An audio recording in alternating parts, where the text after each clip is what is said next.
Thanks everybody, and hello for everybody. Thank you very much for having me with this presentation for this small but very interesting conference. And we will switch a bit back to myopia control with this presentation. I'm always showing this slide because when we're speaking about myopia control, yes, you're absolutely right for the parents. Having kid -1 is less scaring than having patient -7. But this is not the most important. The most important is what is going on in the retina, or what can happen with the retina with the patients with high myopia after 40 or 35 or 50 years of age. So what this slide shows us, that if we are able to stop the progress, or if not stop but to slow down the progress of myopia, we can keep the patient at the safe stage to decrease, let's say, the risk of myopic retinal problems 10 times if we will keep the patient under -4. And this is the main reason that we're so keen about myopia control. Yes, sure, making good laser correction or anything, it's also possible, but it's not a problem. Even for -20, we can do phakic IOL implantation and that's it. But retina is a real problem. So when we have started our orthoK, we started in 2005. At those time, it was just the beginning of the, let's say, rumors about myopia control. And we have heard, and we saw all those publications. Some of them were just on the level of rumors that it could be. And so with the years passed, now we have several multi-center, double-blind studies that proved that really orthoKeratology may help to stop or to slow down the progression of myopia. But even today, if you go, let's say, for PubMed, and if you just try to search orthoKeratology, you will see that orthoKeratology myopia control is the second most reviewed or most frequently searched subject. And if you go to orthoKeratology myopia control, you will see that during the last year, 94 publications in pre-reviewed magazines have been published. So it's really a hot topic till today. So a bit of history of our study. When we decided that we have to check this, so we were able to collect two groups. One was over 1,000 patients who have used orthoKeratology or corneal refractive therapy, and a smaller group of teenagers who have used daily contact lenses or glasses. So you can see that both groups have been comparable in the age and degree of myopia from the very beginning. So in 4 years' time, what we have found, that over 70% of our patients who have used orthoKeratology have had stable myopia or progressed for less than half dioptry per year. If to compare with the patients who have used glasses, 88, nearly 89% of them progressed for more than half a dioptry for a year. So, and then we were interested, what's the difference between these two groups? Why some of them progressed, why not? So we're not very impressed by the idea of peripheral defocus, but we knew from the very beginning the classical work of our professor Avitisov, who, for our knowledge, he was the first one who in early 60s designed the idea that the onset and the progression of myopia is due to weakness of ciliary muscle. So we decided to see whether he was right, and we realized that yes, what we have found with our patients, that the accommodative reserve or the efficiency of the ciliary muscle of our patients who have used orthoKeratology have increased more than twice. So then we decided, okay, we still have nearly 30% of our patients who used CRT or orthoKeratology, and they still progressed. So we didn't manage to stabilize their myopia. So we compared those two groups of patients who used orthoKeratology, those who progressed and who did not. So, and we realized that really those who did not progress, their accommodative reserve or physical efficacy of ciliary muscle really increased. Those who progressed, the ciliary muscle didn't gain strength. So we are explaining this because we didn't manage to fully correct myopia and astigmatism for those patients. So this was our first conclusions. And then the second question is coming. Why? Why the physical efficacy of ciliary muscle of the patients who are using ortho-K is increasing? So we have to realize what we're doing. We're flattening the center of the cornea. Flattening the center of the cornea so is decreasing the optical power, and this is correction of myopia. But inevitably, at the same time, we're increasing the aberrations, higher order aberrations, including spherical aberrations. So you can see here very clear the patient without the correction with -3 and the patient fully corrected, but the amount of spherical aberrations and PSF function is absolutely different, are different. So we collected, not big, but small group of patients, 34 patients, and we checked all of them from the point of view of spherical aberrations pre-treatment at the time of the treatment. So I would say that all of the patients have been fully corrected and they have been absolutely satisfied with the quality of vision. But what we realized, the level of general higher order aberrations and spherical aberrations pre-treatment and at the time of treatment. You see general higher order aberrations increased nearly 3 times. But if you look at the spherical aberrations, they increased nearly 10 times. Okay, so this can be seen with the aberrometry, very clear. Before the treatment and at the time of treatment, the level of spherical aberrations. But how spherical aberrations works? So we have found very interesting answer with the this publication of Amigo Alfredo and his friends. Canary Island. Yeah. So what he explained, he was working not with ortho-K, but he was working with the laser refractive surgery, and he explains us how oblate cornea works. It reminds you about the peripheral defocus, yes, but this is not peripheral defocus. This is spherical aberrations.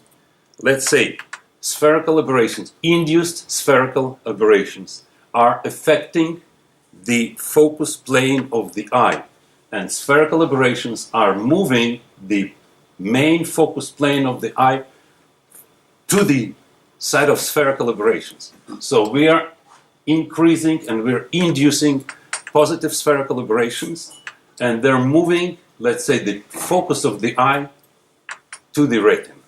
But it works with the dilated pupil. Okay? Not dilated, but average. If the pupil constricts, so there is no more effect of spherical aberrations because only center part of cornea is working.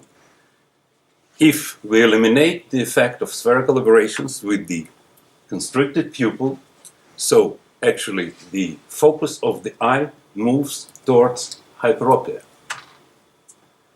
And with this, we have to understand that with this oblate cornea, we don't have the stable focus of the eye. The focus of the eye depends on the pupil size. Okay? And with the help of our aberrometer, we are able to check this. We can see here we go to refraction over the pupil size. And if we'll move here, we can see that, let's say this is the myopic patients, but from 7 millimeter pupil up to 3 millimeter pupil, his refraction is nearly stable. It's nearly the same. Let's see the same patient corrected.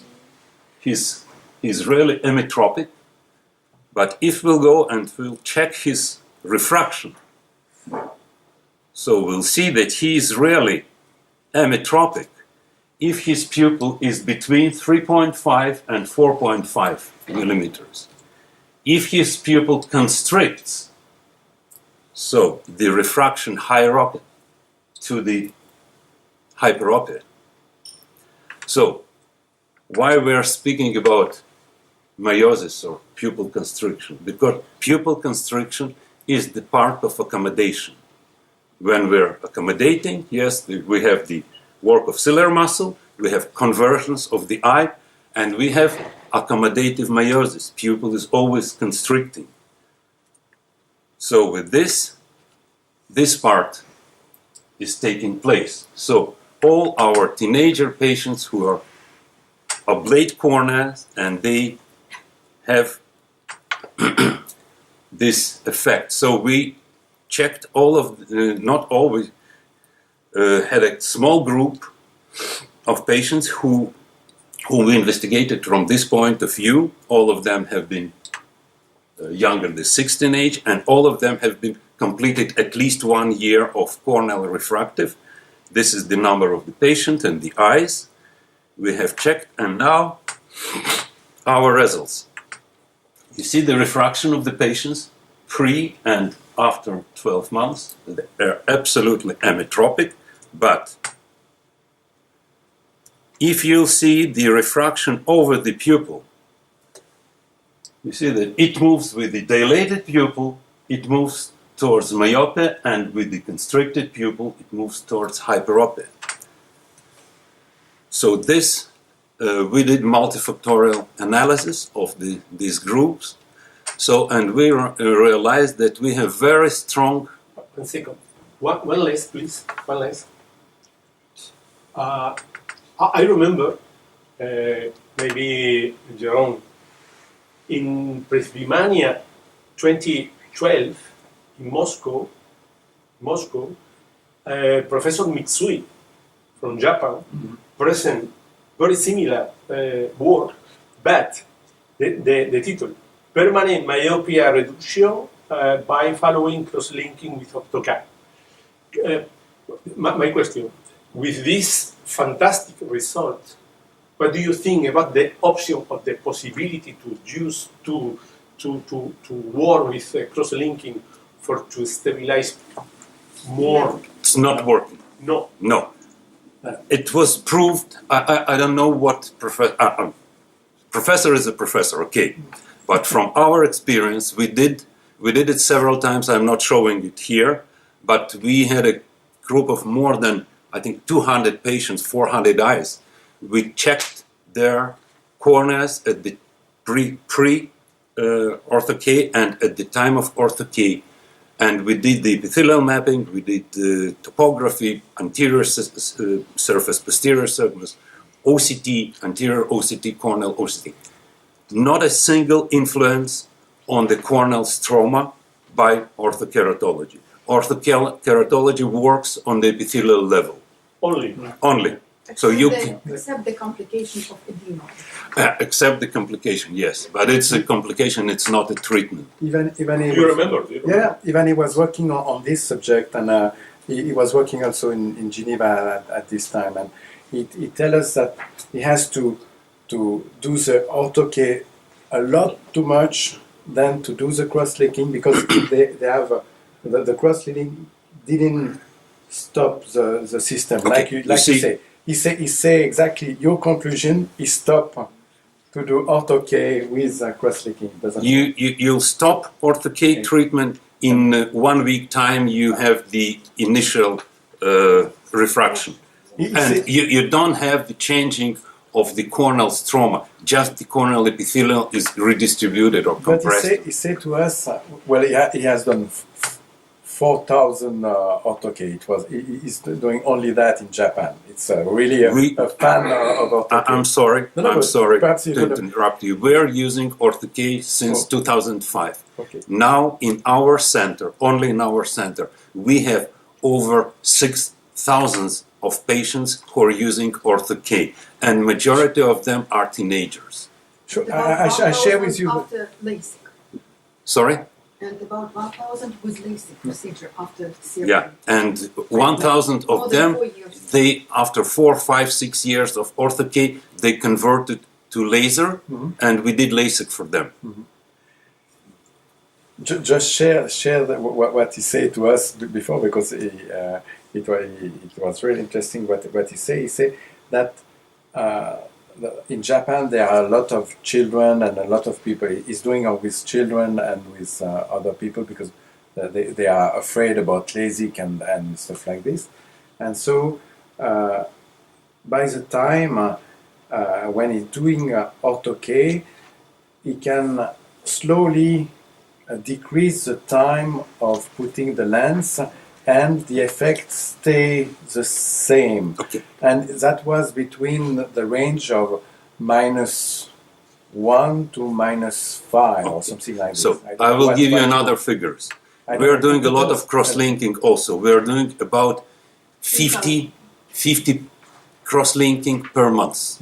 And we are doing cross-linking since 2007. And with the limited area of cross-linking, if you limit the cross-linking area about 5 millimeters, Yeah. so you can get the flattening effect up to 6 dioptries. It's not stable. It's not for everybody.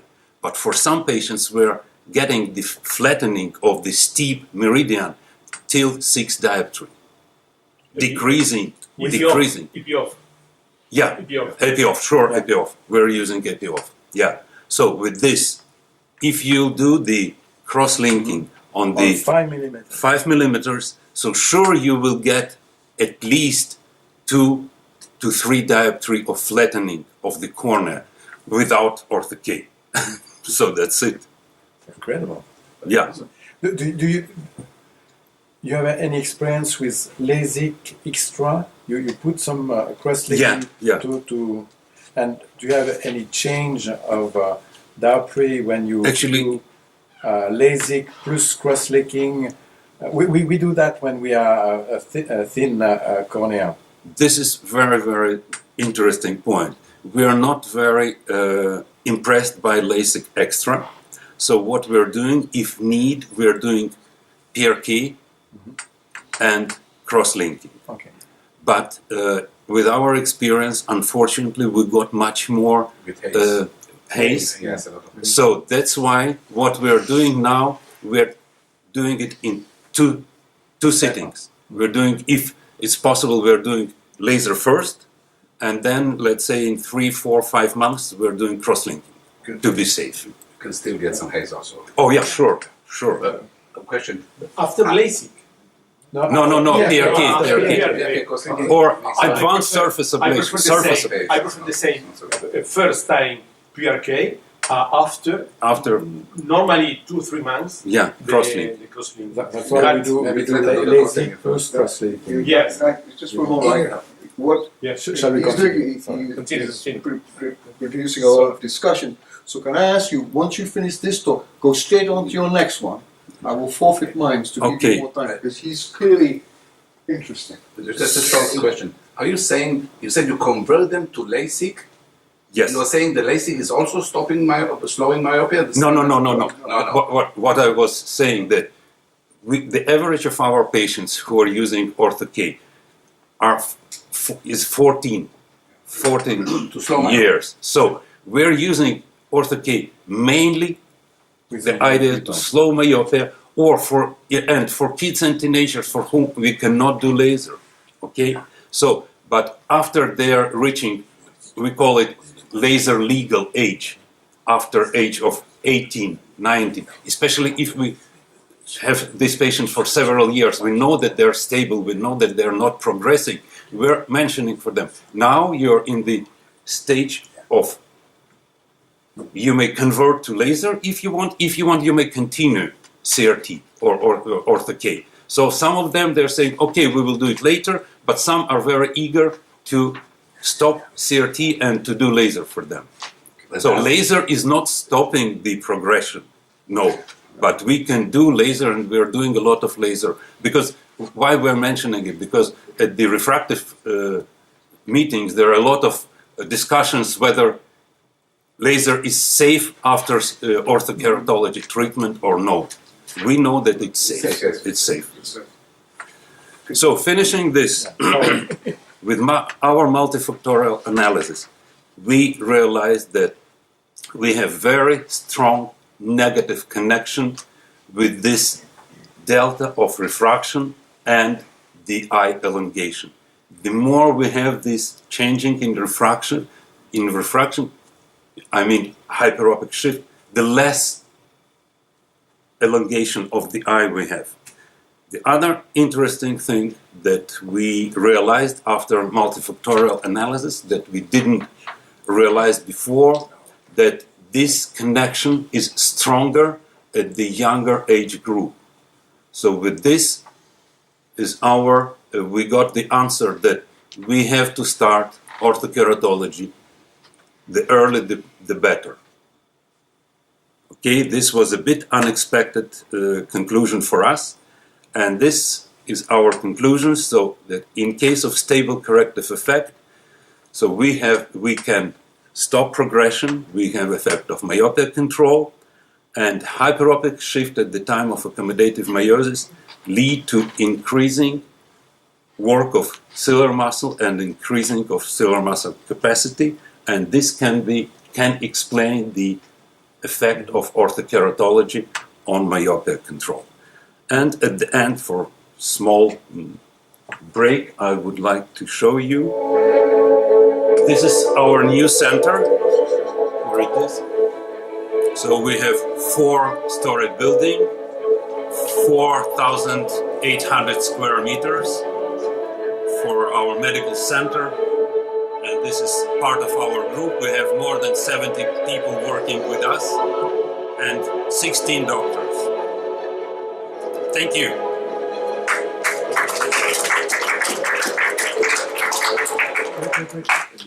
I think we have plenty of questions.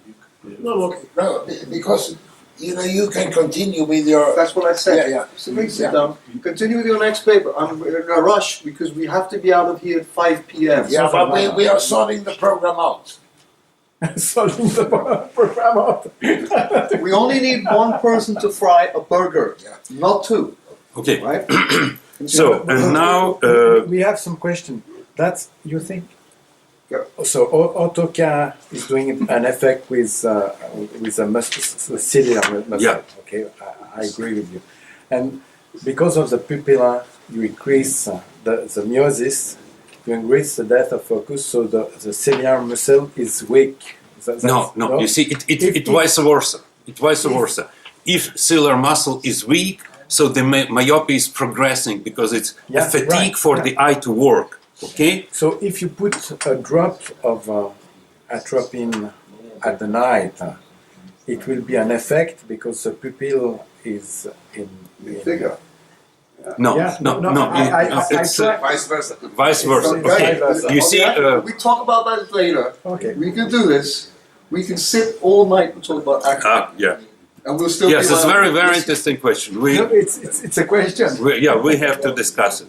So, prevention of early onset of presbyopia in myopia laser correction. It's a bit in controversies to what you have That's why I mentioned. want to listen to you on this. Okay.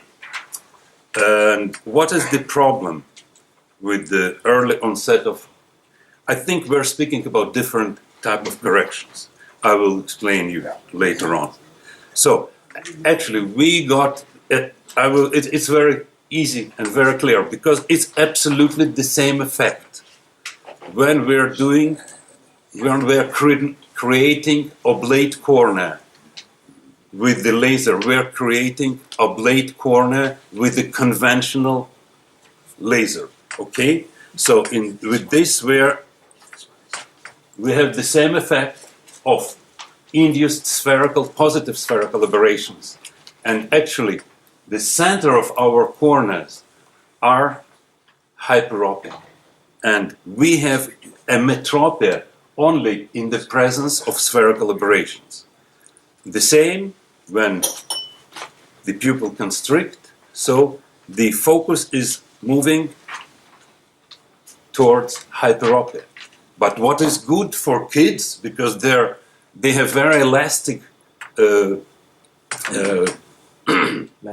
lenses, yes. So it's not good for adults because the lenses are not that elastic. So, and actually our patients are becoming hyperopic, slightly hyperopic. That's why they have this effect. So it's the same figures, you will see it, you have seen it. So after the treatment, so I will go very fast. So the same hyperopic shift at the time of accommodation. If you will refract the patient with the myopic pupil, you will see that majority of our patients whom we did the conventional laser for myopia, they are hyperopic. So that's it. And this is the asphericity of average normal corneas. So yeah, just few of us, we have oblate cornea, but majority we have prolate cornea. And this is the idea of new program of laser refractive surgery, and this is the Monerlin algorithm. It was published in 2016. It's not absolute, but it actually it shows that we have to preserve or to create certain amount of asphericity for our cornea and keep it prolate, not creating oblate corneas. So prolate spheroidal cornea are beneficial for our patients from the point of view of preventing of this meiosis hyperopic shift. So we did modified slightly Q algorithm of for our patients, and this is one of the clinical examples. It's myopic patients, 38 age of 38. You see his result, his pre-treatment results, his Q factor, pre-treatment Q factor. We did, and if you see the distribution of his refraction is very stable over the 6 millimeters and 3 millimeters pupil. And after the treatment with modified custom Q algorithm, we increase or decrease the Q factor to -0.6, and we got really emetropia for this patient. You see the level of the eye scattering is really low, and if you go to this refraction over pupil size, you'll see that the refraction of the patient is really stable, 3 to nearly 7 millimeters pupil. His refraction is really stable. So the same, more extreme patient, -6.7, his pre-treatment Q factor -0.28, and where is the rest? And here is the same patient after the treatment. Yes, we increased a bit less, but still you see his refraction is very stable over the pupil size. This is just the very beginning of our work. We did not too much patients, but still we can say that yes, we can prevent the early onset of myopia, of presbyopia with this kind of treatment. And what still have to be done, we have to really to evaluate this Monerlin algorithm, because we have to try to analyze the corneal curvature, the Q factor, and the level of spherical aberration. They have to be balanced to get really happy patients. We are managing to do it, but it's, I would say that it's, we're trying to do it as science, but it's still a bit of art. Thank you.